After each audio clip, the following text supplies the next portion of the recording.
नमस्कार विद्यार्थी मित्रांनो, मराठी जी के या आपल्या यूट्यूब चॅनलवरती सर्वांचे स्वागत आहे. तर पहा, आजच्या व्हिडिओमध्ये आपण मुंबई उच्च न्यायालय भरती 2025साठी शिपाई, हमाल, लिपिक तसेच ड्रायव्हर या पदांकरिता आज आपण काही तांत्रिक प्रश्न असे पाहणार आहोत. हे प्रश्न पहा, तुम्हाला परीक्षेच्या दृष्टिकोनातून महत्त्वपूर्ण ठरणारे आहेत. तरी तुम्ही चॅनलवर जर नवीन असाल तर चॅनलला सबस्क्राईब करून ठेवा, कारण तुम्हाला अशीच महत्त्वपूर्ण व्हिडिओ नक्कीच बघावयास मिळतील. चला तर मग व्हिडिओला सुरुवात करूया. तर पहा, प्रश्न क्रमांक पहिला, भारतीय सर्वोच्च न्यायालयाच्या न्यायाधीशाची निवृत्तीची वयोमर्यादा किती आहे? तर या प्रश्नाचं उत्तर आहे पहा ऑप्शन क्रमांक 3, 65 वर्ष. तर पहा, भारतीय संविधानाचे जे कलम आहे, कोणतं कलम आहे? कलम 124. कोणतं आहे? कलम 124 या कलमानुसार पहा, सर्वोच्च न्यायालयाच्या न्यायाधीशाची निवृत्तीची वयोमर्यादा ही 65 वर्ष इतकी आहे. तसेच पहा, उच्च न्यायालयाच्या न्यायाधीशाच्या निवृत्तीची वयोमर्यादा किती आहे? तर ती 62 वर्ष. किती? 62 वर्ष इतकी आहे. म्हणून या प्रश्नाचं उत्तर होईल ऑप्शन क्रमांक 3, 65 वर्ष हे भारतीय सर्वोच्च न्यायालयाच्या न्यायाधीशाची निवृत्तीची वयोमर्यादा आहे. कोणत्या कलमानुसार? तर ते कलम 124 या कलमानुसार. प्रश्न क्रमांक दुसरा, स्वामी विवेकानंद यांचे मूळ नाव खालीलपैकी काय आहे? तर या प्रश्नाचं उत्तर आहे पहा ऑप्शन क्रमांक 2, नरेंद्रनाथ दत्त. तर पहा, स्वामी विवेकानंद यांचा जन्म केव्हा झालेला आहे? तर ते 12 जानेवारी 1863 कधी? 12 जानेवारी सन 1863 स्वामी विवेकानंद यांचा जन्म हा झालेला आहे. तर यांचा जन्मदिवस पहा आपण राष्ट्रीय युवा दिन म्हणून साजरा केला जातो. तर स्वामी विवेकानंद यांनी पहा रामकृष्ण या मिशनची स्थापना केलेली होती. तर रामकृष्ण मिशनची स्थापना केव्हा करण्यात आलेली होती? तर ती 1897 कधी? 1897 रामकृष्ण मिशनची स्थापना ही स्वामी विवेकानंद यांनी केलेली होती. म्हणून या प्रश्नाचं उत्तर होईल ऑप्शन क्रमांक 2. प्रश्न क्रमांक तिसरा, पुढीलपैकी कोणते कलम हे राष्ट्रपतीच्या कायदेविषयक अधिकारात मोडते? तर या प्रश्नाचं उत्तर आहे पहा ऑप्शन क्रमांक 2, कलम 123. तर पहा, कलम 123 हे कलम 123नुसार राष्ट्रपतींना पहा अध्यादेशाचा अधिकार काय आहे? अध्यादेशाचा अधिकार मिळतो कलम 123नुसार. कलम 172नुसार राष्ट्रपतींना पहा क्षमादान काय आहे? क्षमादानचा अधिकार मिळतो कलम 172नुसार. कलम 156नुसार पहा पदाचा कालावधी हा कलम 156नुसार राष्ट्रपतींना मिळतो. आणि कलम 78 हे जे कलम आहे तर ते पहा राष्ट्रपतींना मंत्री परिषदकडून माहिती मिळवण्याचा अधिकार मिळतो. म्हणून या प्रश्नाचं उत्तर होईल ऑप्शन क्रमांक 2, कलम 123 हे जे कलम आहे तर ते पहा राष्ट्रपतीच्या कायदेविषयक अधिकारात मोडते. प्रश्न क्रमांक 4, पानिपत या प्रसिद्ध कादंबरीचे लेखक खालीलपैकी कोण आहेत? तर ऑप्शन क्रमांक 2 पहा विश्वास पाटील. तर पहा, विश्वास पाटील हे पानिपत या प्रसिद्ध कादंबरीचे लेखक आहेत. तर पानिपतच्या तिसऱ्या युद्धावर आधारित पानिपत ही जी कादंबरी आहे तर ती पहा अत्यंत गाजलेली ऐतिहासिक कादंबरी आहे. प्रश्न क्रमांक 5, महाराष्ट्राचा लोकसंख्येच्या बाबतीत भारतात कितवा क्रमांक लागतो? तर या प्रश्नाचं उत्तर आहे पहा ऑप्शन क्रमांक 2, दुसरा. तर पहा, महाराष्ट्राचा लोकसंख्येच्या बाबतीमध्ये भारतात दुसरा क्रमांक लागतो.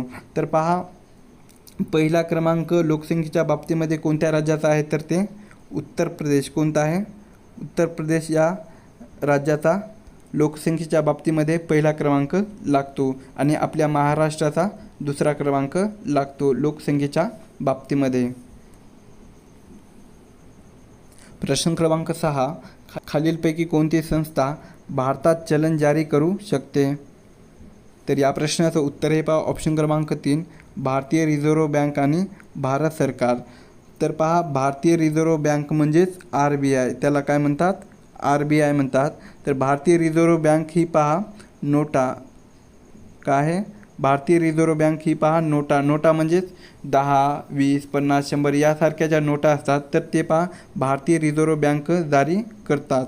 आणि भारत सरकार काय करते तर ते पहा नाणी जारी करते. काय नाणी म्हणजे 1 रुपया, 2 रुपये, 5 रुपये, 10 रुपये यासारखे जे नाणी असतात तर ते पहा भारत सरकार जारी करते.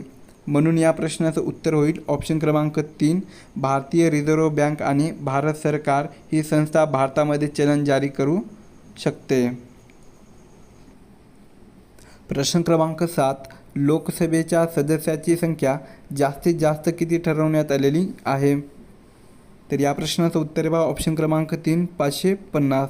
तर पहा भारतीय संविधानानुसार लोकसभेची सदस्याची संख्या ही जास्तीत जास्त 550 इतकी ठरवण्यात आलेली आहे. तर ज्यामध्ये पहा राज्याचे प्रतिनिधित्व करणारे 530 आहेत. किती? राज्याचे प्रतिनिधित्व करणारे 530 सदस्य आहेत आणि 20 हे जे सदस्य आहेत तर ते पहा केंद्रशासित प्रदेशाचे नेतृत्व करणारे सदस्य आहेत. म्हणून या प्रश्नाचं उत्तर होईल ऑप्शन क्रमांक 3. लोकसभेच्या सदस्याची संख्या जास्तीत जास्त 550 इतकी ठरवण्यात आलेली आहे. प्रश्न क्रमांक 8. सह्याद्री पर्वतातील सर्वात उंच शिखर कळसुबाई हे कोणत्या जिल्ह्यामध्ये आहे? तर या प्रश्नाचं उत्तर आहे पहा ऑप्शन क्रमांक 1 अहिल्यानगर. तर पहा कळसुबाई हे जे शिखर आहे तर ते पहा महाराष्ट्रातील सह्याद्री पर्वतरांगेतील सर्वात उंच शिखर आहे. तर कळसुबाई या शिखराची उंची किती आहे तर ती 1646 मीटर. किती? 1646 मीटर ही कळसुबाई शिखराची उंची आहे. म्हणून या प्रश्नाचं उत्तर होईल ऑप्शन क्रमांक 1 सह्याद्री पर्वतातील सर्वात उंच शिखर कळसुबाई हे अहिल्यानगर या जिल्ह्यामध्ये आहे. प्रश्न क्रमांक 9. शरीराच्या कोणत्या अवयवात लाल पेशी तयार होतात? तर या प्रश्नाचं उत्तर आहे ऑप्शन क्रमांक 2 अस्थिमज्जा. अस्थिमज्जा म्हणजेच बोन मॅरो, त्याला काय म्हटले जाते? Bone marrow. तर शरीराच्या अस्थिमज्जा किंवा बोन मॅरो या अवयवात लाल पेशा या तयार होतात. प्रश्न क्रमांक 10. डॅश ही संगणकाची पहिली भाषा आहे जी सर्वात प्रथम विकसित करण्यात आली. तर या प्रश्नाचं उत्तर आहे ऑप्शन क्रमांक 2 फ्रोटॉन. तर फ्रोटॉनचा फुल फॉर्म काय आहे तर ते फॉर्म्युला ट्रान्सलेशन. काय आहे? फ्रोटॉनचा फुल फॉर्म काय आहे तर तो फॉर्म्युला ट्रान्सलेशन हा फुल फॉर्म आहे. तर फ्रोटॉन ही पहिली उच्चस्तरीय प्रोग्रॅमिंग भाषा आहे जी पहा 1950 मध्ये, कधी? 1950च्या दशकामध्ये ती विकसित करण्यात आलेली होती. म्हणून या प्रश्नाचं उत्तर होईल ऑप्शन क्रमांक 2 फ्रोटॉन ही संगणकाची पहिली भाषा आहे जी सर्वात प्रथम विकसित करण्यात आलेली होती. प्रश्न क्रमांक 11. महाराष्ट्र राज्याचा राज्यपक्षी खालीलपैकी कोणता आहे? तर ऑप्शन क्रमांक 2 पहा हरियाल. तर महाराष्ट्र राज्याचा राज्यपक्षी हा हरियाल आहे. प्रश्न क्रमांक 12. कबुलीवाला लघुपट किंवा कथा हा खालीलपैकी कोणत्या व्यक्तीच्या जीवनावर किंवा साहित्यावर आधारित आहे? तर या प्रश्नाचं उत्तर पहा ऑप्शन क्रमांक 3 रवींद्रनाथ टागोर. तर पहा कबुलीवाला हा जो लघुपट आहे किंवा कथा आहे तर हे पहा रवींद्रनाथ टागोर या व्यक्तीच्या जीवनावर किंवा साहित्यावर आधारित आहे. प्रश्न क्रमांक 13. भीमाशंकर हे अभयारण्य खालीलपैकी कोणत्या जिल्ह्यामध्ये आहे? तर या प्रश्नाचं उत्तर आहे ऑप्शन क्रमांक 1 पुणे. तर पुणे या जिल्ह्यामध्ये भीमाशंकर हे अभयारण्य आहे. तर भीमाशंकर हे जे अभयारण्य आहे तर ते पहा आपल्या महाराष्ट्राचा राज्य प्राणी कोणता आहे तर तो शेकरू आहे. तर शेकरूच्या संरक्षणासाठी भीमाशंकर हे अभयारण्य प्रसिद्ध आहे. प्रश्न क्रमांक 14. महाराष्ट्र विधिमंडळातील कायमस्वरूपी सभागृह कोणते आहे? तर या प्रश्नाचं उत्तर आहे ऑप्शन क्रमांक 2 विधान परिषद. तर पहा विधान परिषद हे वरिष्ठ आणि कायमस्वरूपी सभागृह आहे. हे कधीही पूर्णपणे विसर्जित होत नाही. म्हणून या प्रश्नाचं उत्तर होईल ऑप्शन क्रमांक 2 विधान परिषद हे महाराष्ट्र विधिमंडळातील कायमस्वरूपी सभागृह आहे. प्रश्न क्रमांक 15. हवेतील सर्वात मोठा भाग किंवा प्रमाण कोणत्या वायूचा असतो? तर या प्रश्नाचं उत्तर आहे ऑप्शन क्रमांक 3 नायट्रोजन. नायट्रोजनचे प्रमाण हवेमध्ये किती आहे तर ते 78% किती आहे 78% इतके हवेमध्ये नायट्रोजनचे प्रमाण आहे. ऑक्सिजनचे प्रमाण हवेमध्ये किती आहे तर ते 21% आहे. किती 21% आहे. म्हणून या प्रश्नाचं उत्तर होईल ऑप्शन क्रमांक 3. हवेतील सर्वात मोठा भाग किंवा प्रमाण हे नायट्रोजन या वायूचा असतो.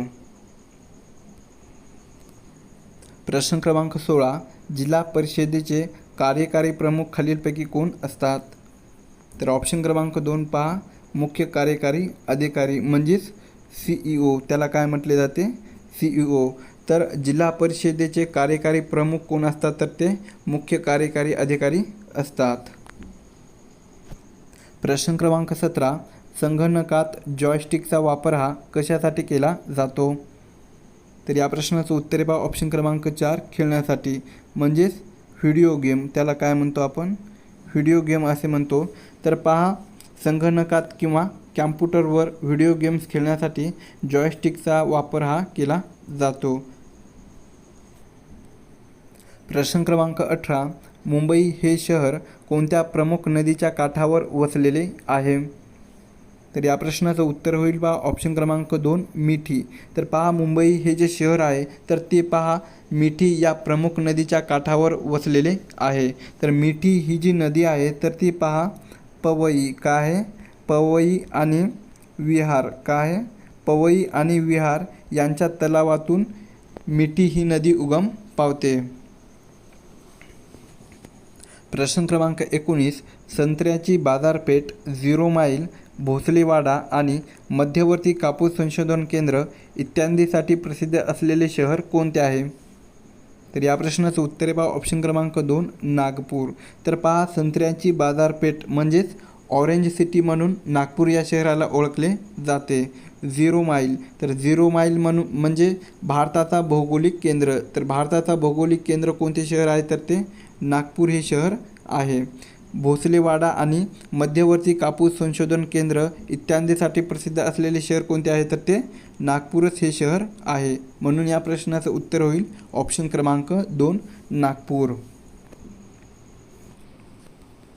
प्रश्न क्रमांक 20.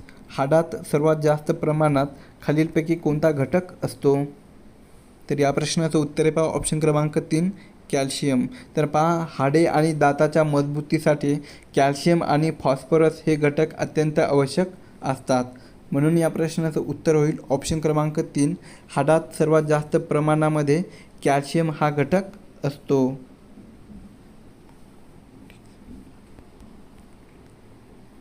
प्रश्न क्रमांक 21. विषमज्वर म्हणजेच टायफॉईड हा आजार कोणत्या औषधामुळे बरा होतो? तर या प्रश्नाचं उत्तर आहे पहा ऑप्शन क्रमांक 2, क्लोरोमायसेटिन. तर क्लोरोमायसेटिन या औषधामुळे टायफॉईड हा आजार बरा होतो. प्रश्न क्रमांक 22. क्षेत्रफळाच्या दृष्टीने भारतातील सर्वात मोठे राज्य कोणते आहे? तर या प्रश्नाचं उत्तर हे पहा ऑप्शन क्रमांक 3, राजस्थान. तर पहा, महाराष्ट्र राज्याचा क्षेत्रफळाच्या दृष्टीने 3रा क्रमांक लागतो. कितवा 3रा क्रमांक लागतो. मध्य प्रदेश या राज्याचा क्षेत्रफळाच्या दृष्टीने दुसरा क्रमांक लागतो. म्हणून या प्रश्नाचं उत्तर होईल ऑप्शन क्रमांक 3, क्षेत्रफळाच्या दृष्टीने भारतातील सर्वात मोठे राज्य हे राजस्थान हे राज्य आहे. प्रश्न क्रमांक 23. दक्षिण महाराष्ट्राची काशी म्हणून कोणत्या ठिकाणाला ओळखले जाते? तर या प्रश्नाचं उत्तर आहे पहा ऑप्शन क्रमांक 2, वाई. वाई हे शहर कोणत्या जिल्ह्यामध्ये आहे तर ते सातारा. कोणत्या जिल्ह्यामध्ये आहे? सातारा या जिल्ह्यामध्ये वाई हे शहर आहे. तर वाई हे जे शहर आहे तर ते पहा, तेथील मंदिरामुळे वाई या शहराला दक्षिण काशी म्हणून ओळखले जाते. म्हणून या प्रश्नाचं उत्तर होईल ऑप्शन क्रमांक 2.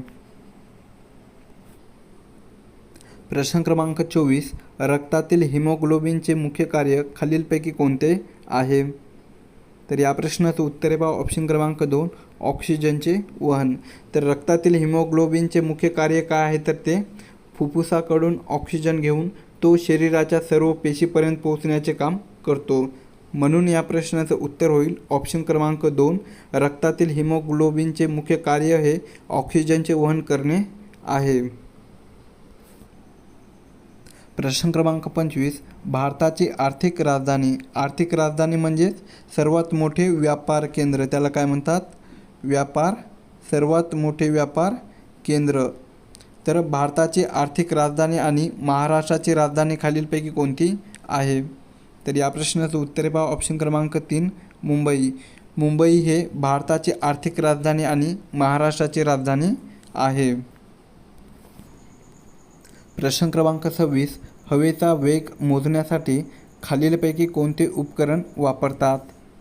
तर या प्रश्नाचं उत्तर आहे पहा ऑप्शन क्रमांक 3 ॲनिमोमीटर. तर पहा बॅरोमीटर हे जे उपकरण आहे तर ते हवेचा दाब काय आहे? हवेचा दाब मोजण्यासाठी वापरतात बॅरोमीटर हे उपकरण. तर हायग्रोमीटर हे जे उपकरण आहे तर ते पहा आर्द्रता काय आहे? आर्द्रता मोजण्यासाठी हायग्रोमीटर हे उपकरण वापरतात. तर थर्मामीटर हे जे उपकरण आहे तर ते पहा तापमान काय आहे? तापमान मोजण्यासाठी थर्मामीटर हे उपकरण वापरतात. तर या प्रश्नाचं उत्तर काय होईल? ऑप्शन क्रमांक 3 ॲनिमोमीटर हे जे उपकरण आहे तर ते हवेचा वेग मोजण्यासाठी वापरतात. प्रश्न क्रमांक 27. छत्रपती शिवाजी महाराज वस्तुसंग्रहालय पूर्वी पहा प्रिन्स ऑफ वेस्ट म्युझियम म्हणून ओळखले जायचे, तर हे कोणत्या शहरामध्ये आहे? तर या प्रश्नाचं उत्तर पहा ऑप्शन क्रमांक 2 मुंबई. तर छत्रपती शिवाजी महाराज वस्तुसंग्रहालय हे मुंबई या शहरामध्ये स्थित आहे. प्रश्न क्रमांक 28. मानवी शरीरात सर्वाधिक प्रमाणात कोणता घटक आढळतो? तर या प्रश्नाचं उत्तर आहे पहा ऑप्शन क्रमांक 3 ऑक्सिजन.